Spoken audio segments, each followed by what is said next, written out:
Ask a mathematician to name the greatest unsolved problem in mathematics, and there is a good chance they will mention the Riemann hypothesis. It has resisted proof for more than 160 years, carries a $1 million prize, and sits at the center of our understanding of prime numbers. Now, an unreleased research version of Claude has taken a serious shot at it. Claude did not solve the Riemann hypothesis. That part needs to be clear. But while failing at the original goal, it reportedly found a new result on a closely related problem and pushed a long-standing mathematical bound from 41.6% to 67.2%. That would already be a major AI story, but it is only the beginning. Anthropic is also adding invisible marks to Claude-generated text. Meta has released a 30 billion parameter model designed to run locally. Microsoft has climbed near the top of the image generation rankings. Grok 4.6 appears to be getting closer to release. Z.ai is making aggressive changes to pricing and usage. OpenAI is expanding its cybersecurity program. And a humanoid robot has been filmed running beside the Han River in extreme heat. Here is what happened. The MAI-Image Claude research model. Anthropic has revealed new information about an internal version of Claude that has not been released to the public. We do not have a product name, a launch date, or a complete model card. What we do have is a detailed account of a research experiment that is hard to ignore. An Anthropic staff member challenged Claude to take a real shot at the Riemann hypothesis. The hypothesis dates back to 1859 and concerns the Riemann zeta function, which is deeply connected to the distribution of prime numbers. The simplified version goes like this. The zeta function has special points called zeros. The Riemann hypothesis predicts that the important non-trivial zeros all sit on one precise vertical line in the complex plane. Mathematicians have checked enormous numbers of zeros and found them on that line, but nobody has proved that every relevant zero must be there. The problem is one of the 7 Millennium Prize problems. A correct proof earns $1 million, but the money is almost beside the point. A proof would change what mathematicians can establish about prime numbers and many results built around them. Claude did not find that proof. Instead, it made progress on a related question. What minimum fraction of those zeros can mathematicians prove are located on the predicted line? Before this experiment, the long-standing lower bound was about 41.6%. Anthropic says its research model found a method that increases that number to 67.2% by combining ideas from several earlier mathematical papers in a new way. The process behind the result may be as interesting as the result itself. Claude began by generating roughly 650 possible ideas. None of them worked. The human operator then told it to keep trying. During a second attempt, the system spent about a day and a half coordinating around 60 Claude subagents. Those agents ran about 2,400 shell commands, wrote hundreds of Python scripts, and performed thousands of numerical checks against known zeta zeros. Across 2 Claude code sessions, the system generated about 31 million output tokens. After finding a possible result, Claude assigned other agents to challenge the proof, search for counterexamples, and reproduce the work independently. It downloaded 54 papers from Arxiv to check whether the result was already known. It then recommended that qualified human mathematicians review the work. 2 mathematicians at Anthropic examined the result. Outside specialists also looked at the paper, and Claude produced a version of the proof in Lean, a system that can formally verify mathematical arguments. Anthropic is not claiming that Claude solved the Riemann hypothesis. The company also says this technique is unlikely to lead directly to a full proof. The result matters for a different reason.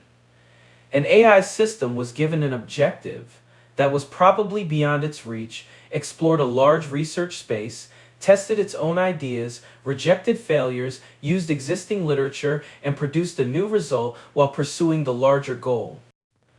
That is closer to an autonomous research workflow than a normal chatbot session.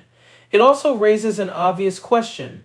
If an unreleased model can coordinate this much work on a difficult mathematical problem, what else is Anthropic testing internally? CLAUD's invisible text marks.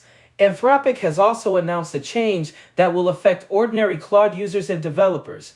Under its commitments connected to the European Union's AI Act, new Claude models launched in the European Union on or after August 2, 2026, will support machine-readable marking from launch.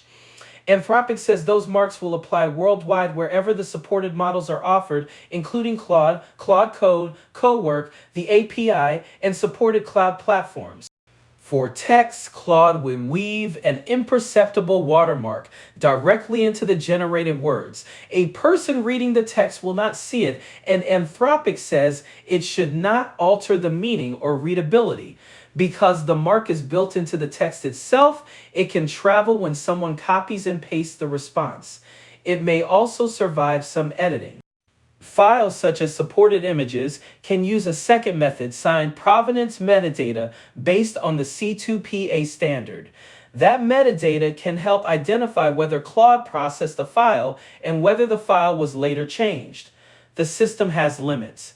Heavy editing, paraphrasing, translation, mixing the output with other writing, or using a very short passage can weaken text detection.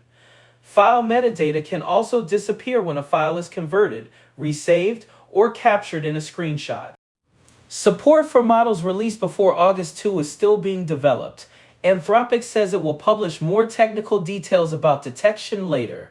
Some users will see this as useful transparency.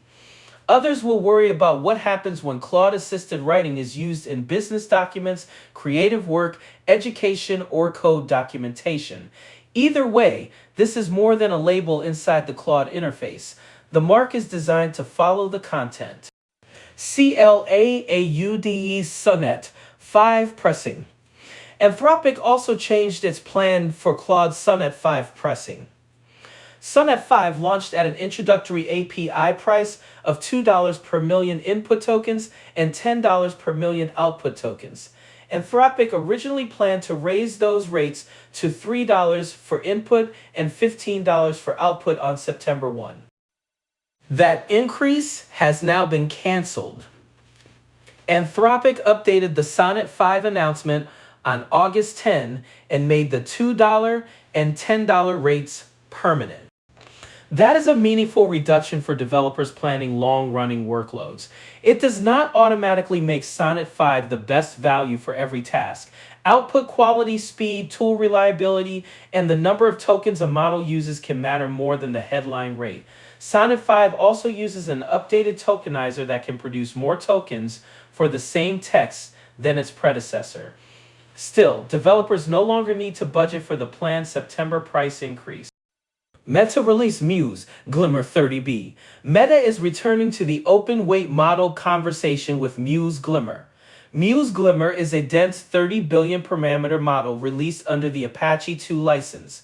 Meta designed it for always-on local agents that can plan, call tools, work with text and images, recover after failed actions, and continue through longer tasks without depending on a cloud connection. A model of this size would normally need more than 55 gigabytes of memory at full precision. Meta uses quantization to reduce the language model to under 20 gigabytes. That leaves room for its working memory, image encoder, and speculative decoding system inside a 24 gigabyte or 32 gigabyte memory envelope. In practical terms, that means the model can run on a high-end consumer GPU or a well-equipped Mac instead of requiring a data center. Meta reports strong results against other models in the same size class, including Gemma 431B and QWen 3.627B. Company benchmarks should always be treated as one part of the picture, especially when the models use different settings and testing systems. A small side-by-side test gives a clear example of the trade-off. On the same Mac Studio, Muse Glimmer and Qwen 3.627B received the same voxel art pagoda prompt. Qwen used 11,592 tokens and took 602 seconds. Muse Glimmer used 5,583 tokens and finished in 300 seconds. Muse was about twice as fast and used less than half as many tokens. Qwen produced the stronger visual result, with more architectural detail and a richer scene. That comparison explains where Muse Glimmer may fit. It is not necessarily the model you choose for the most polished visual output. It is designed to complete local agent work efficiently, with lower token use and practical hardware requirements. For an always running assistant that manages files, calls tools, or handles routine coding tasks, that efficiency can matter more than winning every benchmark. Microsoft MAI-Image 2.6. Microsoft is also gaining ground in image generation. MAI-Image 2.6 has appeared near the top of the text-to-image arena rankings, with reports placing it at number 2 at the time of recording. That puts Microsoft's model ahead of several major competitors in human preference testing. Leaderboard positions can move quickly as new votes arrive and new models enter the test. Even so, debuting near the top suggests Microsoft has made a serious jump in image quality. The next questions are availability, pricing, prompt accuracy, text rendering, editing controls, and whether the model performs as well outside the arena format. Grok 4.6 GET Closer. Grok 4.6 is the least settled story in this update. Early references and reported model access suggest that Grok 4.6 is beginning to appear around Cursor, while posts connected to Cursor have hinted that another release is close. Z.ai previously indicated an August window for the model. At the time of recording, however, there is no complete public Z.ai launch announcement with final pricing, availability, benchmarks, and a model card. That means the correct description is early rollout or pre-release access, not a confirmed full launch.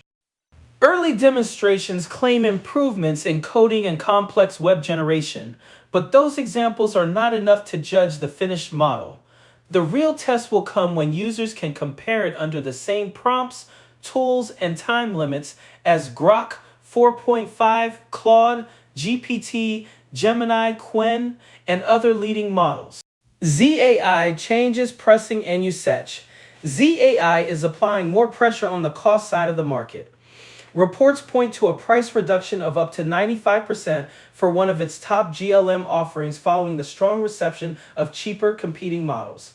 Pricing can vary by product, provider, and usage tier, so developers should check the live rate before moving a production workload. The confirmed platform update is that Zcode has passed 1 million users.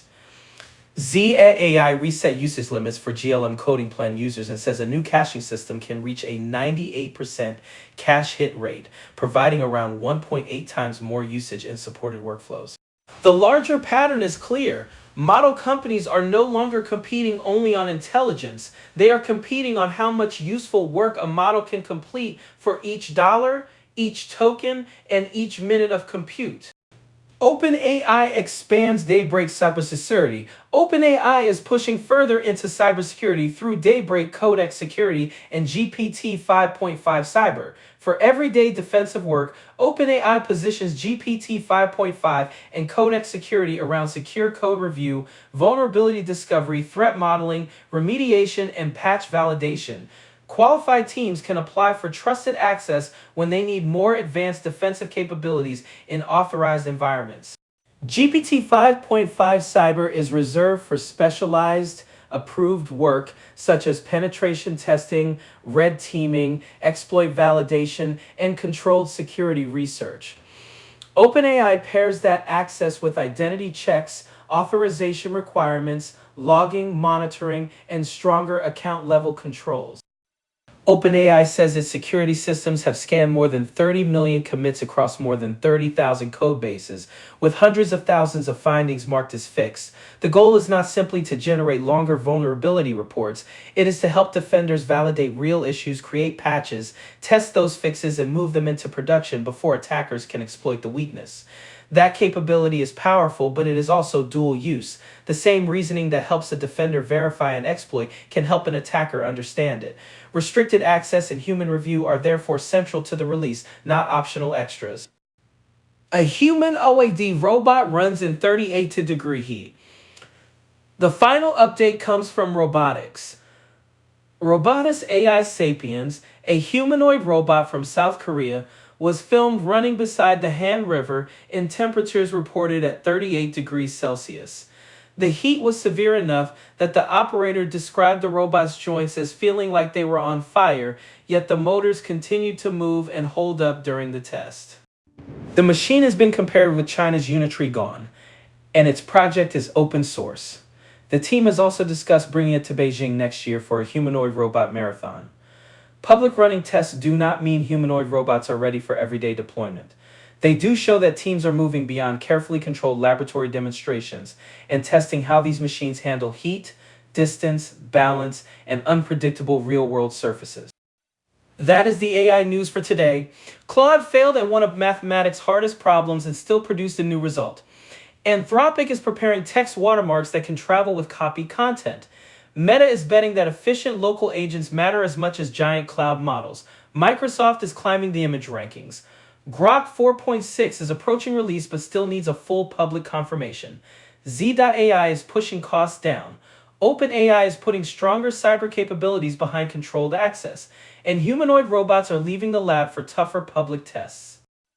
The common thread is not one company or one model. AI progress is spreading into research, local computing, security, creative tools, and robotics at the same time. The next competition will be about more than benchmark scores. It will be about which systems can do reliable work at a practical cost under real conditions.